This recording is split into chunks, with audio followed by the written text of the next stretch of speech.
Aprovechando el auge de los nuevos New York Knicks de esta campaña, que están ingresando hasta el momento de la grabación de este video en zona de playoff, repasaremos la última época dorada de los Knicks y la última vez que ingresaron a los playoffs. Arrancamos desde la temporada 2010-2011.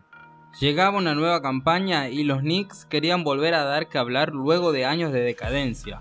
El coach era Mike D'Antoni. Los Knicks habían quedado decimoprimeros en la campaña 2009-2010 a 12 partidos de ingresar en playoff.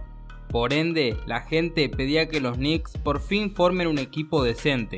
En la agencia libre del año 2010, habían muchos agentes libres interesantes y los Knicks aprovecharon la oportunidad, firmando a Mike Stoudemire, que venía de promediar 23,1 puntos y 8,1 rebotes por partido en su última temporada con los Phoenix Suns. Además, los neoyorquinos firmaron a un gran complemento como Ryan Felton. Los Knicks llegaron al parón del All-Star con un récord positivo, algo que no se veía desde hace 11 años, pero el golpe final se dio luego del All-Star Game. Durante meses, Denver Nuggets y New York Knicks habían negociado para traer a Carmelo Anthony a New York, y finalmente, el día 22 de febrero de 2011, en lo que un periodista denominó como uno de los traspasos más fascinantes en la historia de la NBA, se haría oficial la llegada de Melo a la Gran Manzana, junto con Chauncey Billups, también de Denver Nuggets.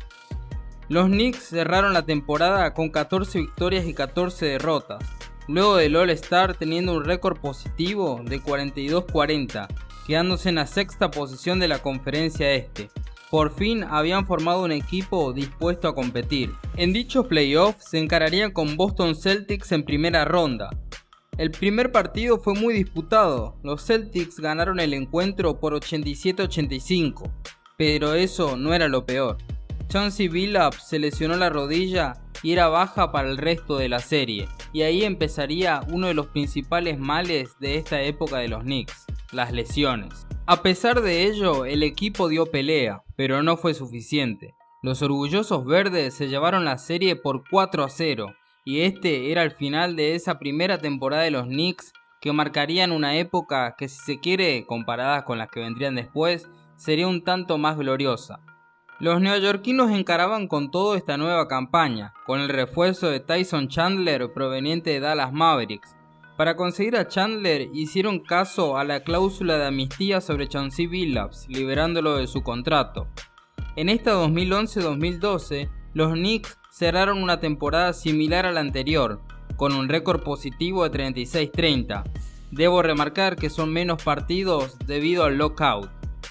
Durante la temporada regular, las lesiones también acosaron a los Knicks, lesiones en Carmelo Anthony y de Mike Stoudemire, pero tuvimos un hecho histórico, el Linsanity.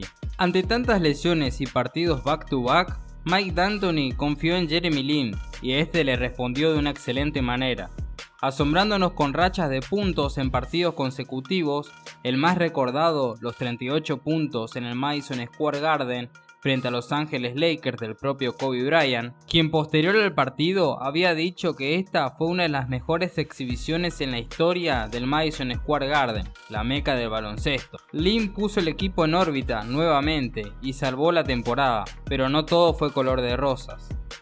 El 13 de marzo de 2012, luego de 6 derrotas, su coach Mike D'Antoni se iría de los Knicks.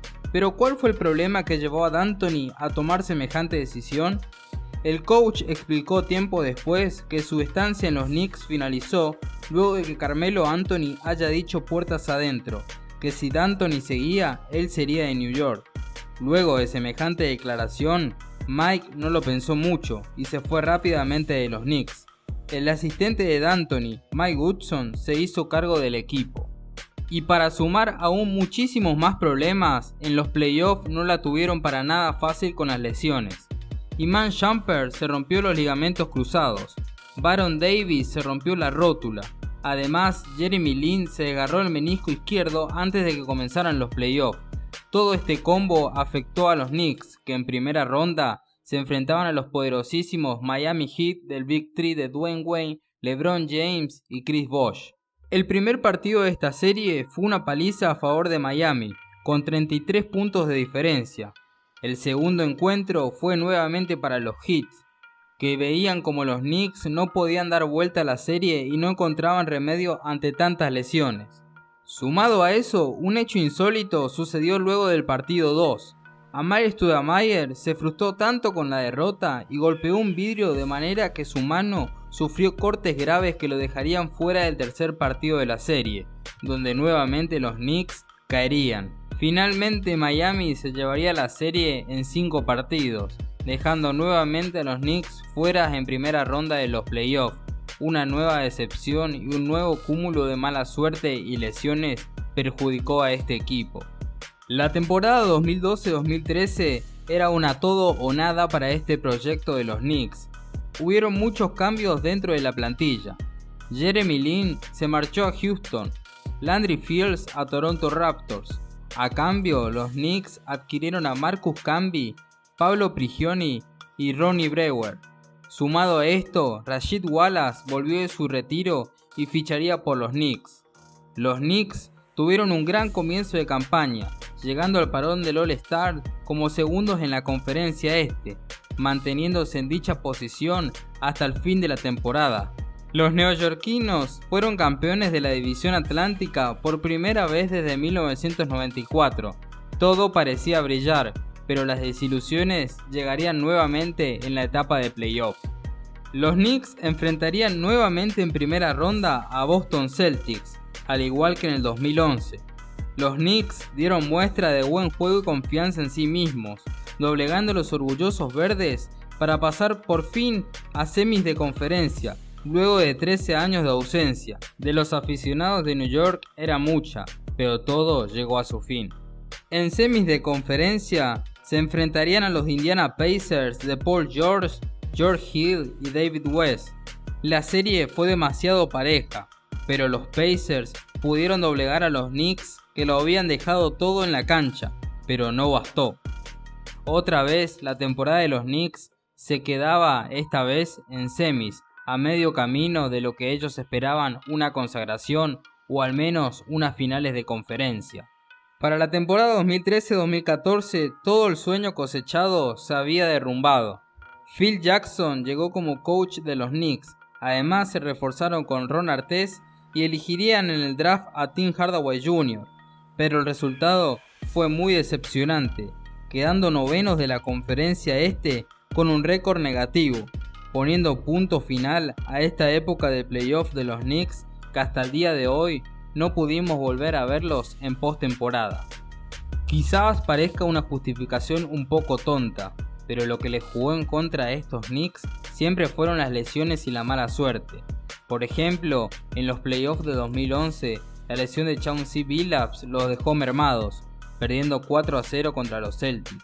¿Y qué decir de los playoffs del año 2012, donde Iman Shumpert, Baron Davis, Jeremy Lin, entre otros, se lesionaron justo antes de los playoffs, dejándolos muy mermados para lo que venía, y lo que hizo imposible que los Knicks avanzaran frente a unos Miami Heat. Finalmente, en la última temporada de este apogeo, en los playoffs de 2013, encontrarse con un rival tan bueno y un Paul George tan endiosado hizo que los Knicks no pudieran avanzar mucho más. Es una lástima porque creo que todos pensábamos y éramos hinchas de esos New York Knicks y esperábamos que lleguen un poco más lejos. Pero déjame tu comentario en este video sobre qué otro equipo olvidado o super equipo no completó con las expectativas que se le tenían. Nos vemos en el próximo video.